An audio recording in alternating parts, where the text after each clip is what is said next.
Well, obviously, still disappointed, not by the loss, just by how we played. And yet, I've got to look at myself in the mirror and say, you know what? It said there's going to be some ups and downs, and there's going to be some mind-boggling days where you just say, what's going on? And we had one. And I don't think that's indicative of how we play. I do think it's indicative of how Northwestern played, and they deserved every bit of what they got. I do think it was a learning experience for us.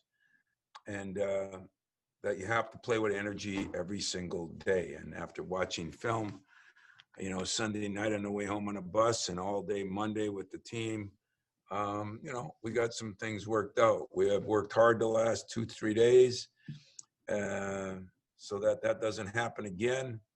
And we've got to make sure that everybody understands there's still a standard we play by. We don't care what everybody else does. So if some team plays better or worse, it's nothing to do with us. We've got to play at that level. And Greg Gard, I kind of, I've one of my favorite guys in the league for all he went through last year, and then to rebound and bring his team up after a 12-9 start, and share the Big Ten title. That showed tremendous withstance of pressure. It'll be a big challenge Friday. I mean, they were and are maybe the pick of our league. Iowa, them, Illinois, you could flip a coin. The one thing that they have going for them is experience. So it'll be a heck of a Christmas Day, nationally televised game that we're excited about. But I do think they're one of the best teams in the league, if not the best team. When you have 6 seniors on your team that are in the playing group, all 5 starters, a couple of redshirt guys. These guys have been around, longer than I have. I think some of them came into the league when I started in the league, and that has been that is awesome for Wisconsin. The 6 seniors, one of the most experienced teams, not in the league. They're one of the most experienced teams in the country, I think, for years beyond. They're balanced scoring with 4 guys averaging in double figures and a couple other guys averaging 8 and 9. They've got 8 guys playing at least 15 minutes. 1 or 2 freshmen are starting to get some time, but 90% of their players are experienced guys. Potter and Revere's form one of the better front courts in our league, and in a different way. They can post up, they can shoot threes. They're big at 6'10", 6'11". They've created problems for us in the past. Potter's averaging 13.7 boards. Reavers is 11 points and has 14 blocks. He's one of the block leaders in our league. So talented, experienced, well-coached. And the backcourt, we around here, we love the Trices. And this kid has done exactly what you hope student athletes would do. He's a great student, comes from an unbelievable family. He does everything right. I mean, he runs their team. And great backcourt with him and Davidson for sure. But Trice is the straw that stirs the drink. He makes shots. He makes passes. He very seldom turns it over. And what he did is he came out of high school, wasn't recruited quite as heavy as maybe he deserved to be. And he went to a 5th-year school and, redshirted at, I think, Wisconsin. And he's just kind of found his way, kind of like Josh Langford. And only Josh was more heralded coming out. So everything Meats has gotten, he's deserved. And I wish I didn't have to play against them because, as I said, I love the family, love the kid. His mom and dad and I will probably talk tomorrow. And, he is the guy that we have to control. And but they got a lot of weapons. They got a lot of people that can beat you. That's why they got so many guys in double figures. So questions I'll take, but it is an exciting game for us. And I think it probably is an exciting game for them.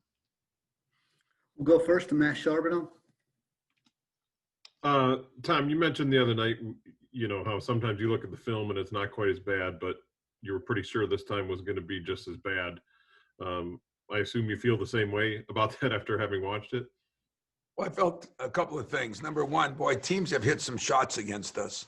So I don't want to take anything away from those teams because there were some threes made, and we've had 3 games where guys banked in a 30-foot three, and so that's that is for real, and that's not the player's fault. But the kind of the energy that we had coming off a decent week of practice, but it was finals and things like that, I thought was not adequate to what we expect here or that we normally get here. So I would say that I felt just as bad watching it in that respect, and not used to it, but I'm not used to anything this year. So hard to blame it on the players. They've been great as far as going through this COVID season, as far as, we just set 2 records today, got all our grades back, and set both a semester record and a cumulative record. And, I got a lot of great things to say about them, but they had to learn, and we had to show them, and we had to practice and explain that this year in this league, any year, but this year, I don't care who you play, where you play them, you better bring it. Have they responded the way you'd hope these last couple? They have. We had 2 film sessions on Monday. We had a couple practices on Tuesday, 1 on offense, 1 on defense. Wasn't like total grinders. It was just to get some things straightened out. But as they say a lot in athletics, every play in football is designed to score a touchdown. Every play in basketball, you hope, is wide open. The X's and O's, everybody runs something different. As they say, it's more the Jimmies and Joes. And the Jimmies and Joes, I got good Jimmies and Joes. We just didn't play with the same kind of energy, and I said that was my fault. I still believe that, and that's my job. So hopefully we'll play with Spartan energy. I expect that. That might not be enough against a team like this. This is a very good basketball team and a very experienced basketball team. Thanks, Tom. I'd missed one before. We'll go to Jamal Spencer next. What do you need to see from Kithier for him to stay in the starting lineup, or what are you seeing from him that you are entrusting the starting role to him? Yeah. DJ's kind of in charge of those bigs, and I think he would agree with this statement.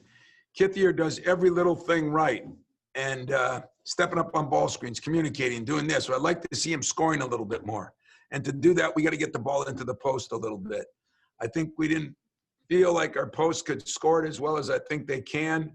But he doesn't make any mistakes. That's the best thing I see out of him, that he's about as steady as the day is long. And kind of like a Matt Costello, except that he's got to score it more like Matt did. And he sets the right picks. He knows the offense. He understands what we're trying to do defensively.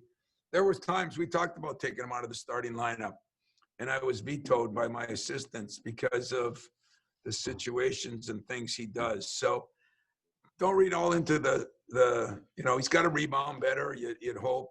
But, for a lot of games, he was playing 10 minutes a game. He was just starting, but playing 10 minutes a game. And I just think he gives you more than the naked eye will see. And even though everybody's gone analytics, around here, we don't go analytics.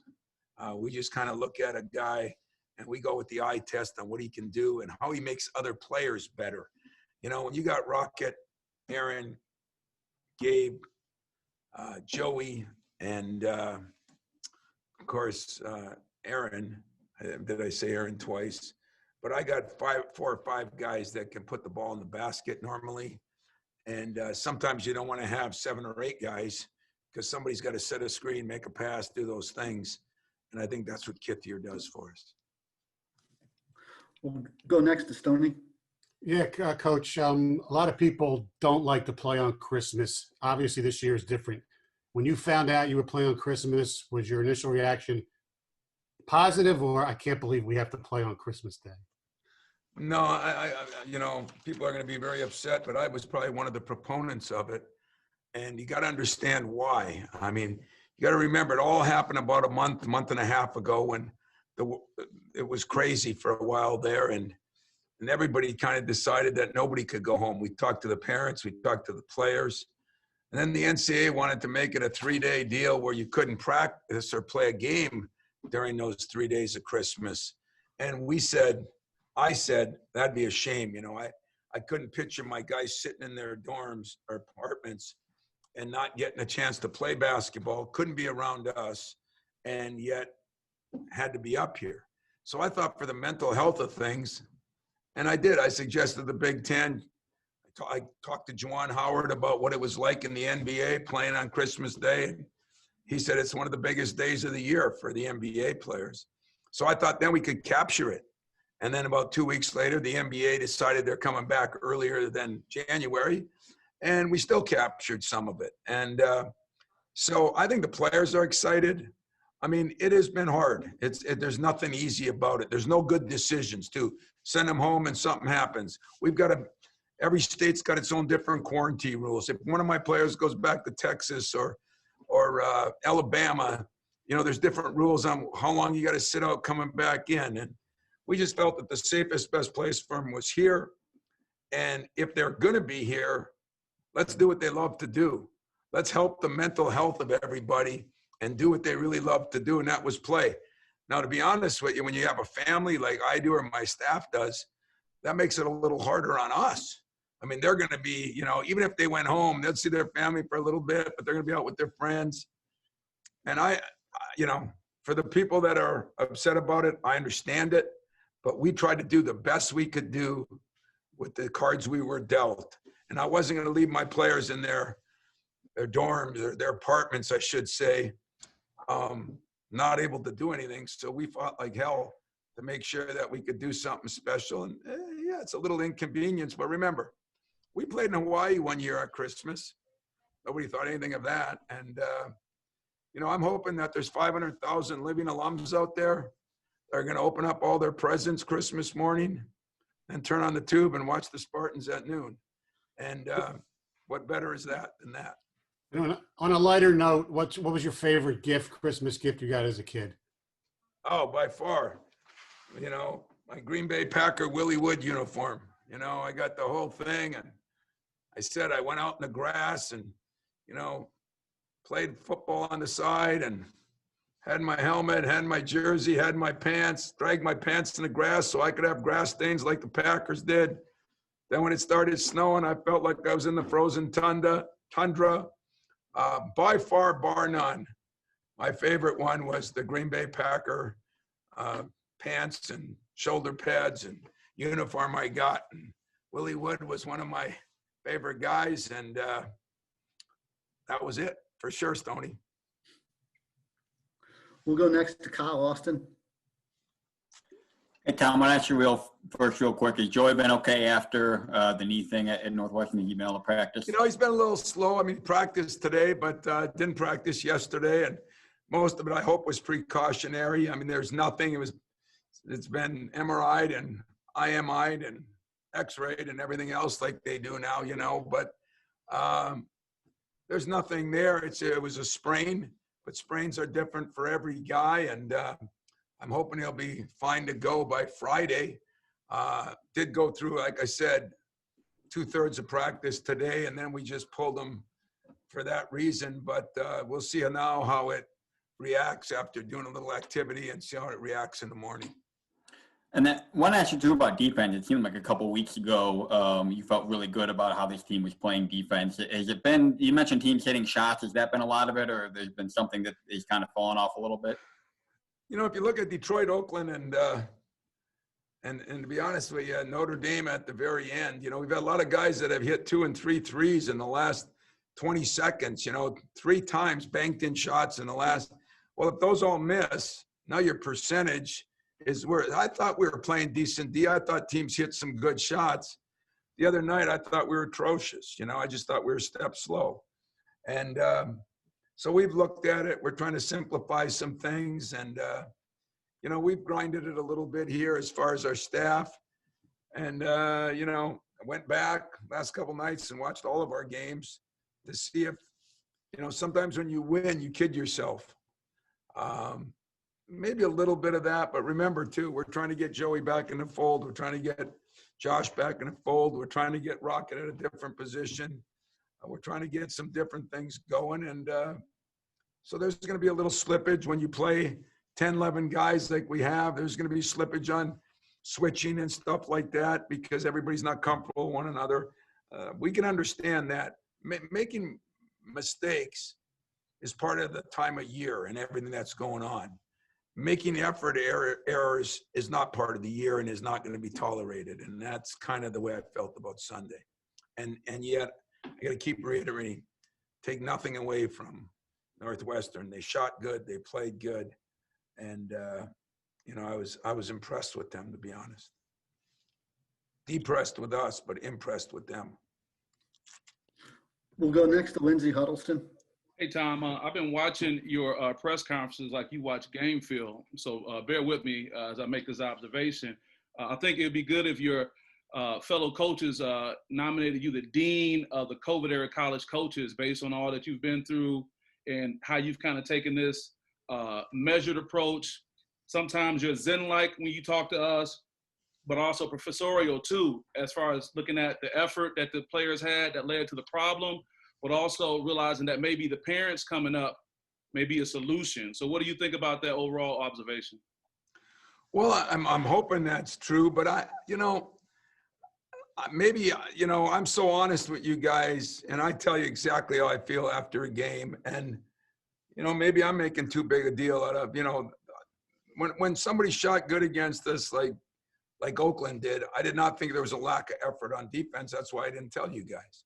So, we had one game, and it was after finals. And I don't want to make light of it, but I don't want to make the world of it. I mean, if some parents can come up in that, which they are going to be able to, I think that's going to be great. I think these kids have been through hell, but it's been the same for everybody.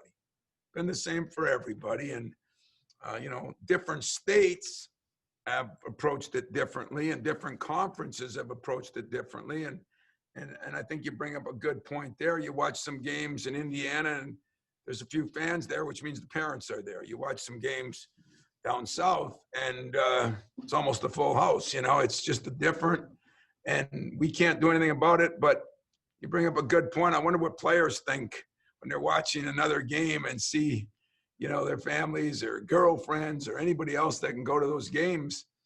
Maybe it has some effect on them. And I said that to you, we're going to have to deal with this strangeness of a season. And I told you at the beginning of the year, he who handles it best.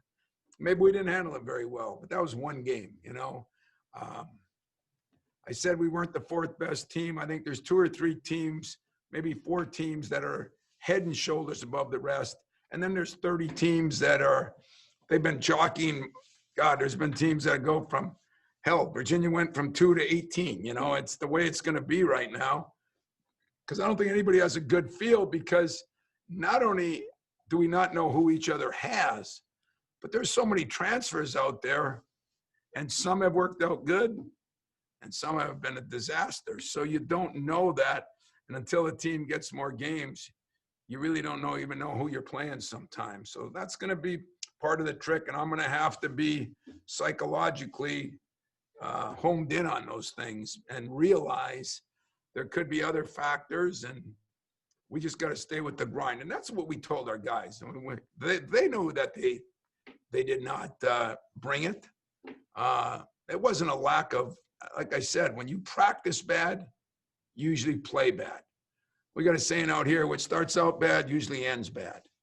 We didn't practice bad. Now, we didn't practice 100 miles an hour the whole time because we were off 2 days. We had finals. We had strange thing this year. We had, I think, 5 kids with finals on Friday. Usually the profs give them earlier and get, so one of those things. But there's so many games left. And I think you guys should appreciate that the league is so damn good that I just don't know how many upsets there's going to be.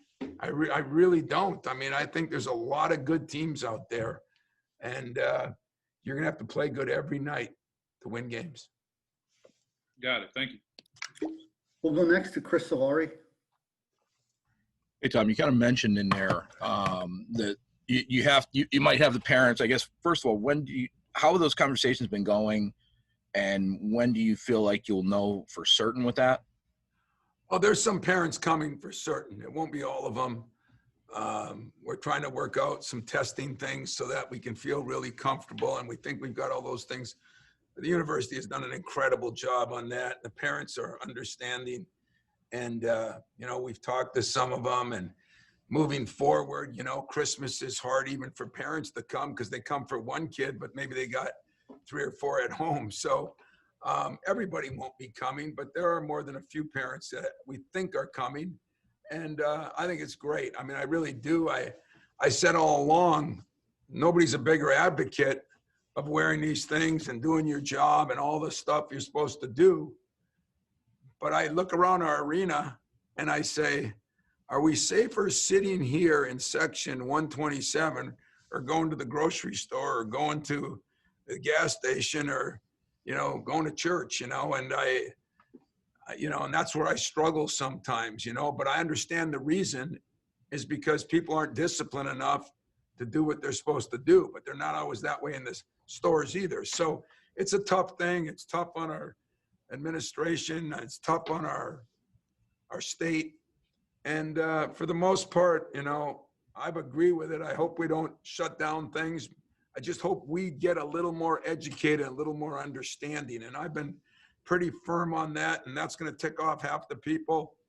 But for a guy who's gone through it and watched some kids go through it, I think we could, if everybody would do it the right way and wear the mask and wash your hands and try to stay social distance and all that, I think we could open up a lot of things. That's me. But I don't disagree that sometimes we're not disciplined enough to do those things. I got a 2-part follow-up with that kind of goes into all that. One, from a psychological standpoint, is there a concern that the players might start to press knowing that their parents are there? And 2, because Northwestern over the years has been such a heavy Michigan State crowd, was it noticeable when you guys were trying to make that comeback that there weren't anybody there? That's a good question. I think the second one is really good because it has been a big Michigan State crowd over there, and and they've got a beautiful new arena. So I don't know if it would be quite the Michigan State crowd because I think Northwestern is they've really done a nice job over there. Their AD has been great, and Chris has done a good job. So I don't know, but that was probably, because when you go on the road and you got your fans pulling for you, that's a big deal. So that helped. As far as the first question about the parents, that's one of the many obstacles that we have to deal with this year, and first time things and things like that. You try to do all the good things, and one of the things we did in our arena, as I told you, we put up some of the people that have helped me or have passed away, and one of them was Julius's dad. And we had put that up a couple days ago, but we practiced in the Ox Gym, first time we practiced down there, and it was a tough day for him.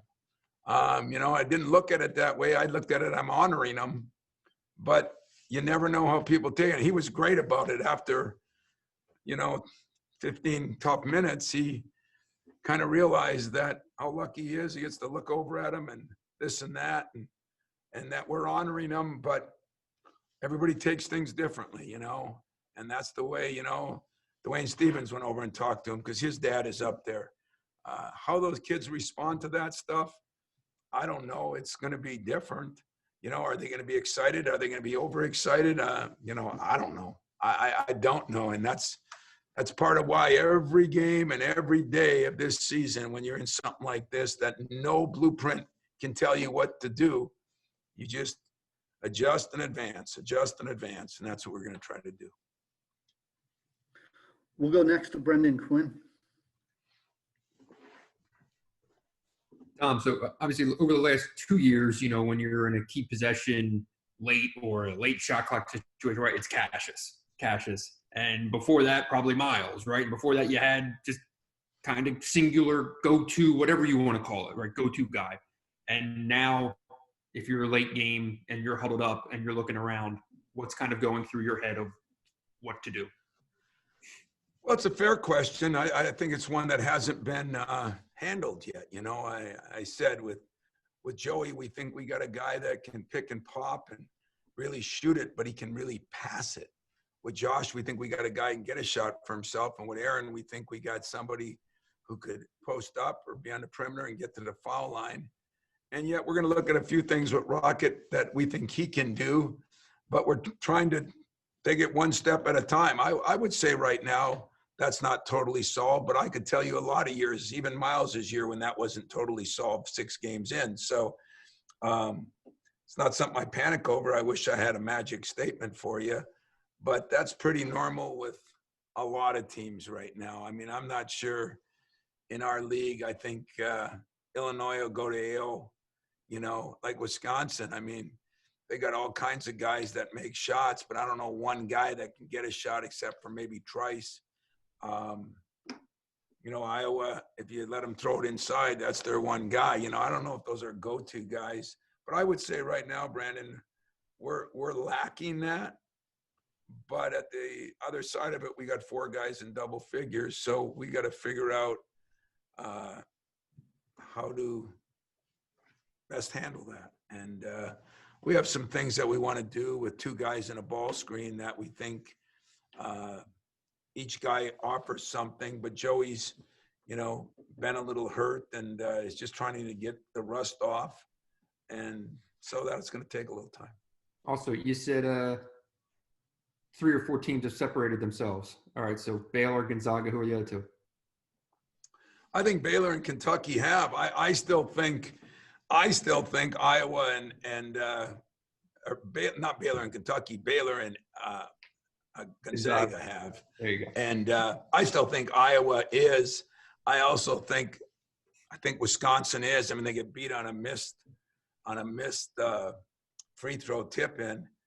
And I think Illinois is an interesting team because they played the world, and but they got a go-to guy, you know, they really do. And yet when they went to him in the Rutgers game, you know, maybe struggled a little bit at times. But I think those 3 or 4 teams are at the top of the list right now. I don't think that there's many others as you're seeing what's happening either with Duke or, you know, Villanova is pretty solid, but they've had some tough games, but you'd probably put them there since you're a Philadelphia guy.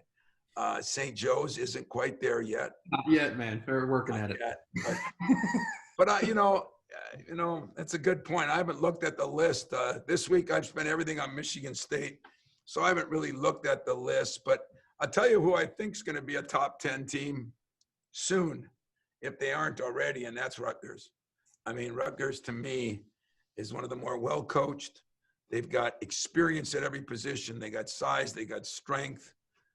What's the name has become a go-to guy, and their good guard has not even played much yet. So the size they got and toughness, I think they're one of the tougher teams in the league from what I hear.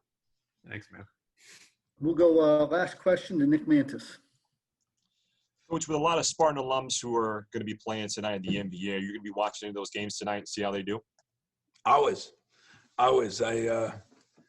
try to watch all my guys. I've watched a few exhibition games already. I've talked to a few of them, and you know, I know Draymond was not playing that yesterday because of, you know, his COVID, I think it was, or injury, one of the 2. But yeah, I'm going to be watching as many as I can. It's always a fun thing. I really didn't look on who was playing Christmas Day, if any of our guys are, because, you know, I got my hands full myself. But whenever I have a free moment, the nice thing about having a couple guys on the West Coast like Gary and Draymond, and even in the case of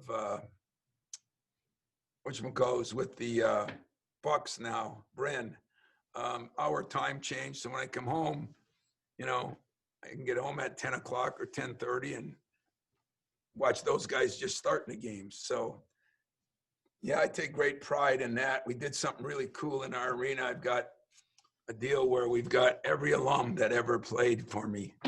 And I started looking at those cutouts today, and I said, wow, no wonder why we won some championships. No wonder why we got to the Final Four. Coach gets credit. Players deserve what they've done. And it was a real cool day for me to see all those up there today. hoping you enjoy them as you get to see them. Thank you, Coach. Happy holidays. Happy holidays to all you guys. I hope with your families and stuff, you hang in there. I guess you're going to have to spend some time for your job watching us from 12 to 2, but hopefully the rest of the time you can enjoy yourself. And if you got families, enjoy them. If you don't have families, you can enjoy some things that way too. So have a good time. Happy holidays to all of you. And I'll look forward to talking to you after the game on Sunday. Cheers. Thanks, Coach. Thanks, everyone.